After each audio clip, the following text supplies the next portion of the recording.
Ayan na nga po, kinakargahan na natin yung swimming pool na panibago na in-install natin. Bali ito siya. Bali ito yung tatlo. Yung drain, skimmer, at saka vacuum. So ngayon, testing muna natin yung drain. Kung okay ba siya. Bali, ang bubuksan natin dyan, drain lang. Tapos, testing na rin natin yung fountain nya. Ayan, yung fountain nya, ayan. Ilaw yun, yung kulay itim. So, ngayon, yung fountain, testing natin. So, ang bubuksan natin ngayon ay i-drain lang. Kasi yung skimmer at saka vacuum, hindi pa siya inabot ng tubig. Kaya hindi pa natin pwede i-open yan. Kasi wala siyang mahigop. Bali, ang inabot pa lang ng tubig dyan ay sigurado yung drain.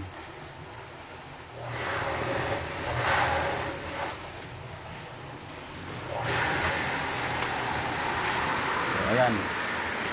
Buksan natin yung drain. Bali, drain lang ang humihigop ng tubig. Yan yung fountain gumagana siya. So kung itutudo natin, malakas yung ano na yan, malakas yung fountain. Yan. Malakas yan. Kaya control lang kasi yan. Ino-control ko lang. Yan. Ngayon, titignan naman natin yung eyeball kasi pwede naman i-testing yan eh. Kahit na hindi pa puno.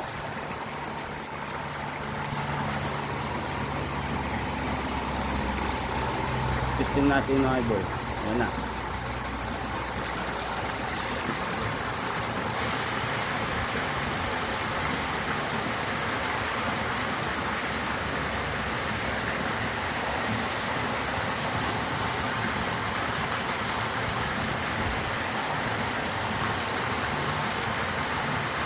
So ayun.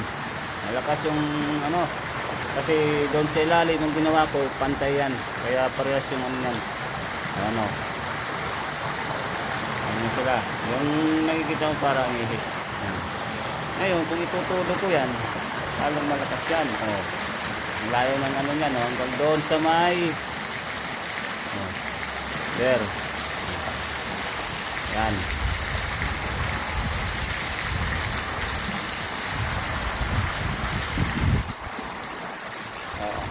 Malakas yan.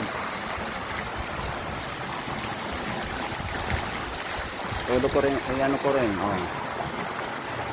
yan, yung fountain. Tapos, pagdagan natin yung eyeball, tapos natin konti. Ayan. Ayan yung eyeball nya. Return ang tawag dyan. Kaya eyeball. Ayan. So ba, ang hindi pa natin i-testing yan yung ayun, yung skimmer at saka yung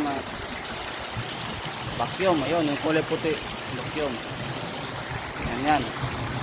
So okay naman siya, sigurado okay yan kasi yung ano na lang, yung skimmer at saka vacuum na lang hindi pa na ano. Ayan sila, magkasama yan, skimmer, drain, skimmer, vacuum, kahit saan dyan yung mauna, basta hindi lang maghiwa-hiwalay, okay yan. So, siyempre, salamat sa panonood. At ito na nga, pinakargahan natin. Okay na yung eyeball. Okay guys.